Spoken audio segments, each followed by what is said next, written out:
Bismillahirrahmanirrahim. Assalamualaikum warahmatullahi wabarakatuh. Alhamdulillahirabbil alamin. Wassalatu wassalamu ala asyrofil anbiya'i wal mursalin Sayyidina Muhammadin wa ala alihi wa ashabihi ajmain amma ba'd. Teman-teman semuanya, mahasiswa kelas pendidikan kimia 2A, marilah senantiasa kita memanjatkan puji syukur kita kehadirat Allah Subhanahu wa taala atas limpahan nikmat, rahmat yang tidak bisa dihitung satu persatu ya. Salawat serta salam senantiasa kita sanjungkan kepada Nabi Muhammad SAW. Semoga kita termasuk orang-orang yang mendapatkan syafaat beliau di yaumil qiyamah nanti. Amin amin ya rabbal alamin. Kita awali dulu ya pertemuan hari ini dengan bacaan basmalah bersama. Bismillahirrahmanirrahim. Baik, selamat pagi semuanya. Semoga semuanya sehat-sehat dan dalam keadaan yang baik dan tidak kurang satu apapun. Oke, teman-teman semuanya, kita hari ini akan melanjutkan pembahasan mengenai sifat empiris gas, yaitu masih ada kaitannya dengan gas ideal, dan kemudian kita akan melanjutkan pembahasan mengenai sifat-sifat dari gas nyata. Dan harapannya hari ini pembahasan kita sudah tuntas mengenai sifat empiris gas, dan mulai pertemuan mendatang sampai pertemuan beberapa berikutnya kita akan masuk pada pembahasan hukum termodinamika. Nah, untuk sifat empiris gas, untuk gas ideal, kemarin teman-teman sudah diberikan soal latihan begitu ya. Jadi dari soal latihan yang sudah diberikan, alhamdulillah nilainya oke gitu ya. Jadi nilai yang ada di e-learning yang sudah saya inputkan di e-learning itu merupakan nilai gabungan dari nilai yang sudah dikerjakan dari mind map dan juga nilai dari tugasnya. Nah, untuk tugasnya ini ada beberapa catatan nanti saya ceritakan, dan terima kasih juga sudah memberikan masukan juga terkait dengan mata kuliah kita pelaksanaannya seperti apa. Nah, untuk pelaksanaan mata kuliah kita, insya Allah kita akan menggunakan model seperti ini ya. Nanti sesekali akan diselingi dengan kegiatan via video conference gitu. Ya semoga Allah mudahkan kita semuanya, diparingi sehat semuanya. Saya juga dalam menyiapkan postingan video seperti ini juga diberikan kemudahan, teman-teman juga nanti saat mengamatinya dan juga ketika kita melaksanakan kuliah dengan video conference juga diparingi kemudahan, sinyalnya lancar dan semuanya begitu ya. Nah, nanti supaya pembahasannya terarah, kita akan berikan waktu untuk diskusi sehingga supaya nanti teman-teman semuanya bisa mengikuti alur diskusinya gitu nggih. Nah, mudah-mudahan nanti videonya juga nggak terlalu banyak gitu. Nah, ini tergantung dari pembahasan kita dan juga jumlah slide yang ada. Oke, baik. Jadi untuk yang kemarin sudah saya berikan feedbacknya di masing-masing akun e-learningnya. Nanti teman-teman bisa cek ya. Nah, kemudian soal kemarin juga untuk nomor 6, saya lihat nomor 6 dulu ya. Nomor 6, enggak sebentar, sebelum nomor 6, nomor 4 kah? Itu banyak yang nggak pakai satuan gitu. Jadi hampir satu kelas itu nggak pakai satuannya juga gitu. Nah, kemudian ada beberapa teman-teman yang lain juga nggak pakai satuan gitu. Nah, ketika kita mengerjakan sesuatu problem gitu ya, di kimia dasar, kimia fisika, kemudian fisika, kimia fisika itu nanti ada termodinamika ada genetika juga gitu nggih. Kemudian problem-problem yang lain gitu ya, di analitik seperti itu, teman-teman jangan lupakan satuan gitu. Jadi mengerjakan dengan satuan itu akan melihat apakah kita yang mengerjakan itu paham nggak terhadap alur yang dikerjakan itu.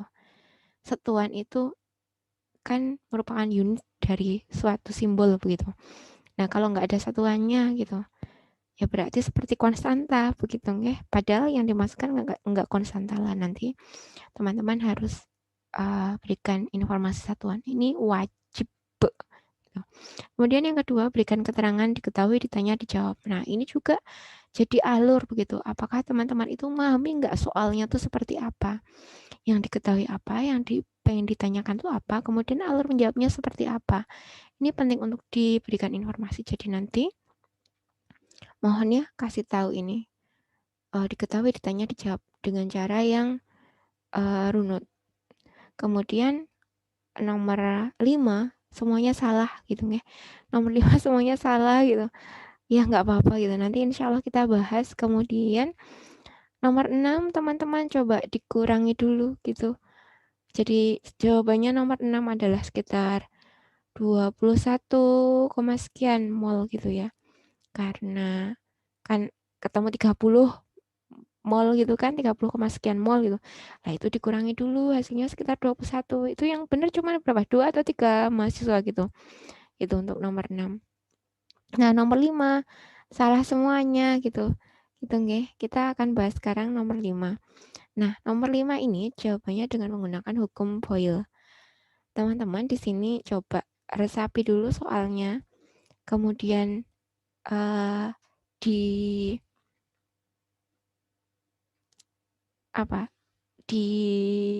direnungkan gitu, kira-kira dari sini kok bisa hukum Boyle itu seperti apa gitu. Jadi diketahui bahwa suatu balon didesain untuk tidak mengembang lebih dari ukuran 2,5 liter. Kemudian dimasuki gas helium sampai volume 2 liter pada permukaan laut dengan tekanan 101,3 kilopascal. Nah, kemudian apabila balon itu naik di ketinggian di mana titik didih air pada 88 derajat Celcius, kira-kira balon meledak apa enggak gitu. Nah, di sini ada kaitannya dengan titik didih air itu suatu yang tricky gitu ya. Jadi teman-teman pertama harus mengetahui dulu diketahuinya apa? Diketahui desain balon 2,5 liter. Oh ya udah, itu disimpan ya, bukan V1, bukan V2. Itu hanya desain balon diketahui 2,5 liter gitu. Nah, baru ketika dimasuki gas helium pada volume 2 liter, maka V1-nya 2 liter. Terus kemudian P1-nya adalah, sebentar saya masukin ini dulu nggih. Pakai pointer dulu. V1 sama dengan 2 liter. P1 sama dengan ini ya. Nah, kemudian ditanya, apabila balon naik ke ketinggian di mana titik didih air pada 88 derajat Celcius, perkirakan apakah balon dapat meledak? Nah, berarti di sini kita harus menentukan apa? V2-nya kan ya. Betul? Nah, ketika kita mau menentukan V2, berarti kita membutuhkan informasi tentang P2-nya. Nah, P2-nya itu dari sini kelihatan seolah-olah nggak diketahui, padahal bisa diketahui gitu. Baik, oke. Sekarang kita ingat, titik didih air. Titik didih air itu kan 100 derajat Celcius. Oke. Nah, titik didih air 100 derajat Celcius. Kemudian tekanan pada saat titik didih air itu adalah ternyata sekitar 1 atmosfer. 1 atmosfer itu sama dengan 760 torr. Nah, ini sama dengan 101,3 kilo Pascal. Nah, tapi ini kan pada 100 derajat Celcius nggih. Nah, sekarang pada 88 derajat Celcius berapa? Ya udah tinggal dikonversi aja. Kalau 100 derajat Celcius tekanannya sekian, maka pada 88 derajat Celcius tekanannya berapa ya? Coba teman-teman konversi. Ya. Nanti ketemu belum ya? Nah, kalau udah ketemu, kemudian nanti teman-teman bisa menghitung V2-nya. V2-nya itu sekitar 2, jawabannya ya, 2,27 liter. Maka Kalau misalkan masih sekian, balon tadi adalah tidak meledak, begitu ya. Nah, gitu. Nah, dijelaskan dengan menggunakan apa? Ya, dengan menggunakan hukum Boyle, gitu.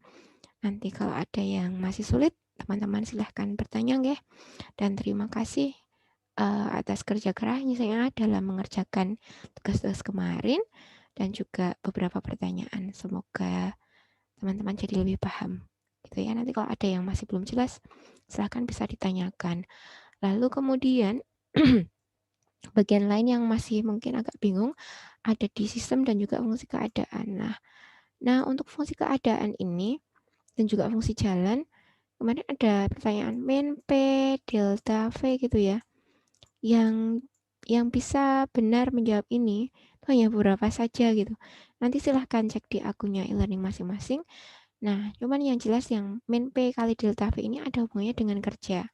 Nah, W itu sama dengan min P delta V ini rumusnya begini. Kerja itu adalah sama dengan ini. Meskipun P dan juga V adalah delta V adalah fungsi keadaan, tapi W-nya ini adalah kerja. Maka kerja itu bukan fungsi keadaan. Gitu ya. Terus kemudian nanti sistem itu apalah. Ini memang butuh diresapi gitu. Jadi nanti bisa baca-baca dan tambah diskusi atau sharing ke teman atau bisa tanya kepada saya langsung. Itu dipersilahkan. Begitu, terima kasih. Semoga jadi lebih paham dan bermanfaat. Nah, kemudian saya akan melanjutkan terkait dengan hukum gas ideal.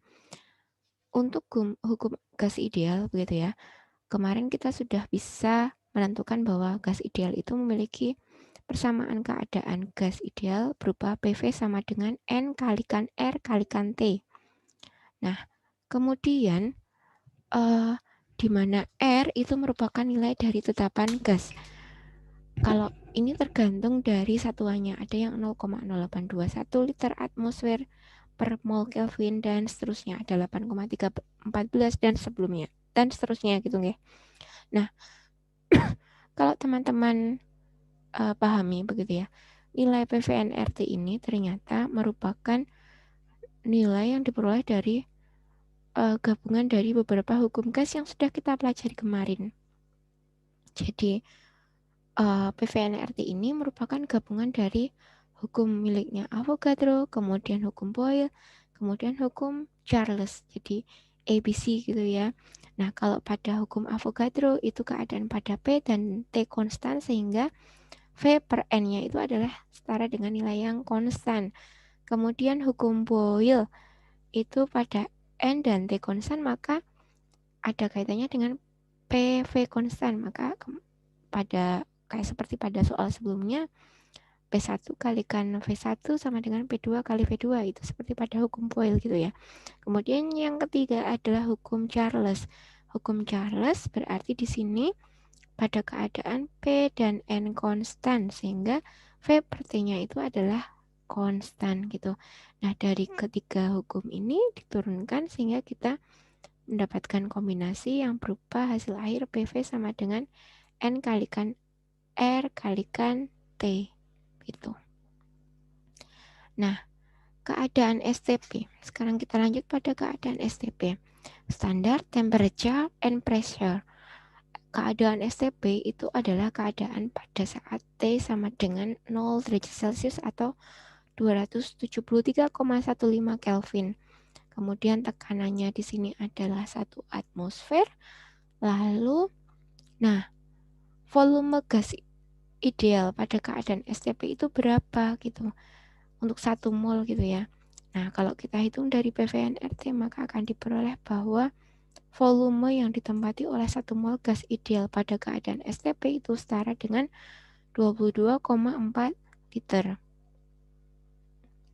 Nah, jadi artian dari volume ini disebut sebagai volume molar gitu ya. Jadi volume yang ditempati oleh 1 mol gas ideal pada keadaan STP itu adalah volume molar. Nah, kemudian pada volume molar berarti kita bisa mendapatkan suatu artian bahwa volume molar ini merupakan volume gas pada suhu dan tekanan yang sama yang mengandung jumlah molekul yang sama juga gitu ya. Jadi kalau misalkan 1 mol, jumlah molekulnya 1 mol, gasnya apapun gitu, maka volumenya akan sama 22,4 liter. Nah, itu adalah sifat dari gas ideal gitu. Ya. Semoga bisa dipahami di sini. Jadi pada keadaan 1 mol gitu ya dengan jumlah molekul yang sama pada suhu dan juga tekanan yang sama, maka volumenya itu akan sama.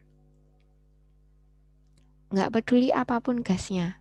Ya, asalkan jumlahnya itu sama, jumlah molekulnya sama, kemudian pada keadaan T dan P yang sama, maka volumenya itu akan sama. Lah, ini adalah volume molar untuk gas ideal. Sifatnya seperti itu. Gitu.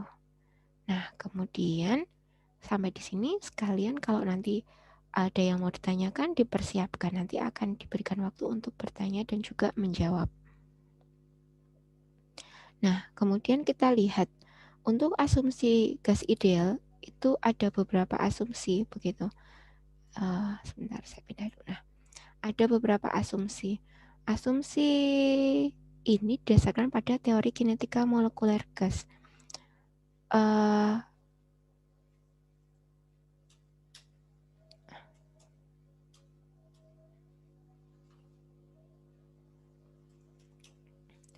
Sebentar ngadat ya.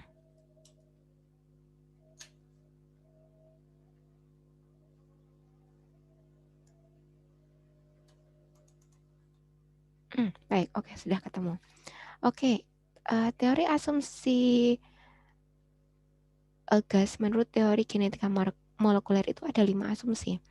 Jadi yang pertama, asumsi pertama itu dianggap bahwa untuk molekul gas ideal itu adalah merupakan molekul yang sangat kecil dan nanti jaraknya saling berjauhan sehingga ruangannya itu merupakan sebagiannya adalah ruangan yang kosong gitu ya, karena diisi oleh gas yang jaraknya saling berjauhan, kemudian ukurannya kecil. Maka kalau misalkan kita punya satu kotak wadah gitu ya, kemudian diisi gas, ini jaraknya akan random.